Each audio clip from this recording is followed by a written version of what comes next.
despite extensive damage to the targeted sites, Fordow, Natanz, and Isfahan.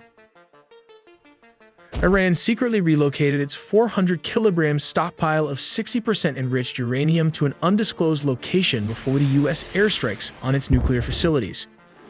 Unusual truck activity at Fordow. In the days leading up to the strikes, satellite imagery revealed a convoy of 16 cargo trucks lined up along the main road leading to the tunnel entrance of the Fordow Fuel Enrichment Plant. This was highly unusual as such large-scale vehicle activity had not been observed before, suggesting preparations to transport sensitive materials. The following day, most of the trucks had disappeared from the site, while a few were spotted about a kilometer away from the tunnel entrance.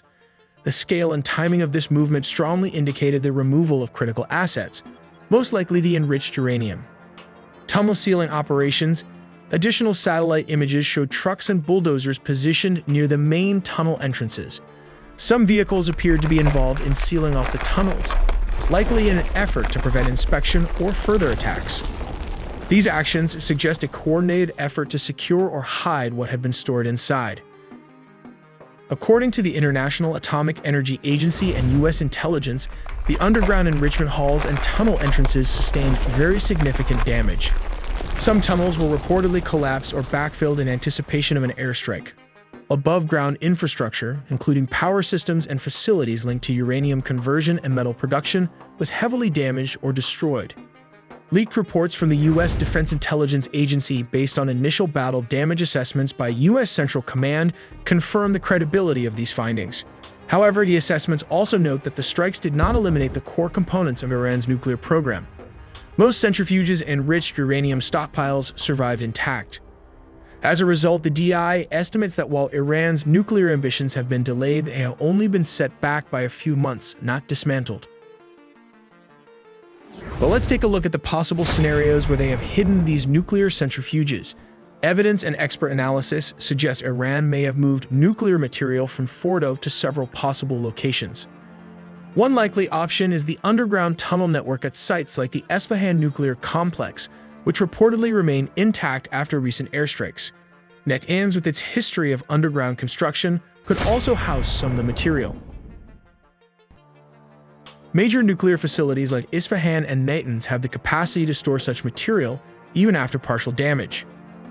Iran may also have relocated it to secret or undeclared sites, including military bases like Parchin or unknown underground bunkers.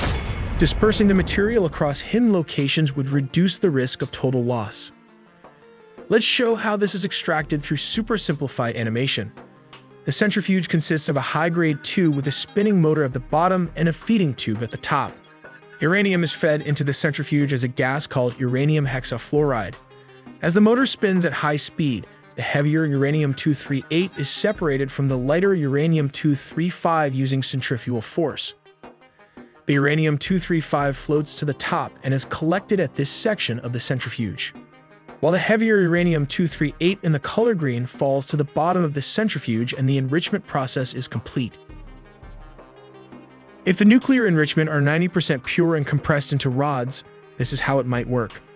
And the most important part is the uranium-235 hollow projectile rings. It weighs around 84 pounds or 38.4 kilograms. While at the front is the uranium target rings that weigh around 56.2 pounds or 25.6 kilograms. Closely note, as it is very important to understand, the projectile ring slugs are hollowed and designed for the target rings to enter. These are the 3 electric gun primers. The primer is the device responsible for initiating the propellant combustion located here, also known as the cordate or conventional charge, that will push this projectile at an explosive force. All these mechanisms and parts are encased in a 6.5-inch or 170mm smoothbore gun barrel. Moving to the front, this is the impact-absorbing anvil. Just above it is the tungsten carbide plug. These are the 4 polonium initiators placed on the tungsten carbide. They are kept to make sure there will be a nuclear chain reaction when it is dropped and activated. Moving to the top of the structure are the arming and fusing equipment. Let's move outside this atomic bomb to understand it better. These are the barometric sensing ports and manifolds. The barometer helps to identify the altitude at which the bomb is located so that it can activate this Archie fusing radar altimeter. which is these curvy-looking objects that activates before reaching the ground. Just above it is the electric plug, and some refer to this as the arming wires. If the nuclear enrichment are 90% pure and compressed into rods, this is how it might work. Before opening the bomb bay doors, all 3 arming plugs are pulled one after the other. The doors open and the bomb falls due to gravity. Then it switches to its internal 24-volt battery and starts the timer. After 15 seconds, the bomb would be approximately 3,600 feet or 1,100 meters away from the aircraft. The barometer senses the desired height of around 580 meters or 1,900 feet, as the little boy was designed to be an airburst above the ground. The membrane closed a circuit activating the multiple radar altimeters located at the front of the bombs. The barometric stage was added because of a worry that external radar signals might detonate the weapon too early. To ensure accurate detection of final altitude, multiple radar altimeters were utilized. This process involves measuring the altitude above the ground beneath the aircraft or the little boy through the timing of radio waves travel, reflection, and return. Once the correct height was sensed, the firing switch activates. This ignites the 3 Navy gun primers in the breech plug. This sets off the charge consisting of 4 soap powder bags, each containing 2 pounds or 0.9 kilograms of cordite. The uranium projectile will be launched at 300 meters per second toward the opposite end of the gun barrel. 4 polonium initiators placed on the tungsten carbide initiate the nuclear reactions. This is where nuclear fission happens. Let's dive a little bit deeper. The neutron strikes the nucleus and is absorbed. The absorbed neutron causes the nucleus to undergo deformation. The nucleus fission releases an average of 2 or 3 neutrons, thus creating a chain reaction, or in some words, an explosion. Let's simplify this through these animations. Once the correct height is sensed, the firing switch activates. The 3 Navy gun primers ignite the charge consisting of 4 soap powder bags, each containing 2 pounds or 0.9 kilograms of cordite. The uranium projectile is launched at 300 meters per second. At this point, 4 polonium initiators placed on the tungsten carbide initiate nuclear fission reactions.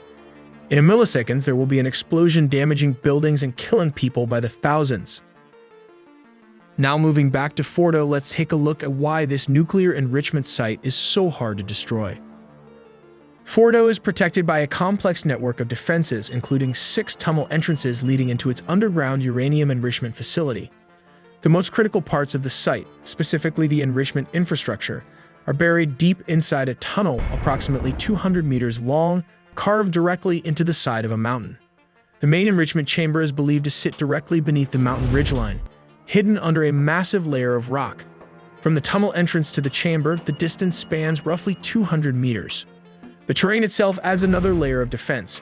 It starts off with a gentle slope near the tunnel entrances, but becomes significantly steeper about 160 meters from the ridge, providing natural protection from overhead strikes. And here's where it becomes even more challenging. If the enrichment chamber sits at the same elevation as the tunnel entrances, it's shielded by approximately 40 meters of solid rock when approached from narrow vertical angles, around 25 degrees. A bomb dropped directly from above or even at a 40-degree off-axis angle, as would be typical for a high-altitude strike from a subsonic B-2 bomber, would need to break through up to 40 meters of dense mountain rock to reach its target. To overcome this, the U.S. deployed 6 B-2 Spirit bombers, each armed with GBU-57 massive ordnance penetrators, deep penetrating bunker buster bombs designed for hardened targets like Fordow. These strikes targeted the mountain ridge directly above the tunnel network and underground enrichment halls, aiming to penetrate the fortified layers and disrupt Iran's nuclear operations. The B-2s also targeted at least 6 of the known tunnel entrances leading into the facility. Post-strike satellite imagery, along with assessments from weapons experts, confirmed that at least 3 of the 4 main entrances sustained significant damage. Large craters were visible near these access points, indicating a direct hit and probable disruption to the facility's internal infrastructure.